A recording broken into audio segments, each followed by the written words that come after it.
Hello বন্ধুরা, আমরা সবাই ছুটে চলেছি আইম্যাক, আইপড, আইপ্যাড, আইফোনের পিছনে। অ্যাপেলের প্রোডাক্টের আগে এই আইটা কোত্থেকে আসলো?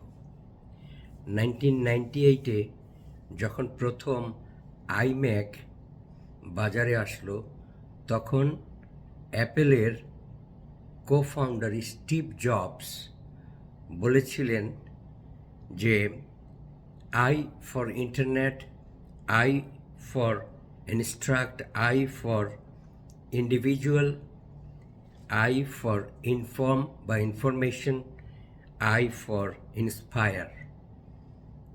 এই পাঁচটা অর্থবহ শব্দের প্রথম অক্ষরটা আই, সেটাকেই ব্যবহার করা হয়েছে অ্যাপেলের আইফোন, আইম্যাক, আইপড, আইপ্যাড এসবের জন্য। আমরা অনেকেই এই আইয়ের অর্থটা এবং কোথা থেকে আসলো এটা জানি না। সবার জানার জন্য এটা বললাম, আপনারা গুগল সার্চ করলে পেয়ে যাবেন। এটা শোনার জন্য সবাইকে ধন্যবাদ। ভালো লাগলে লাইক ও শেয়ার করবেন।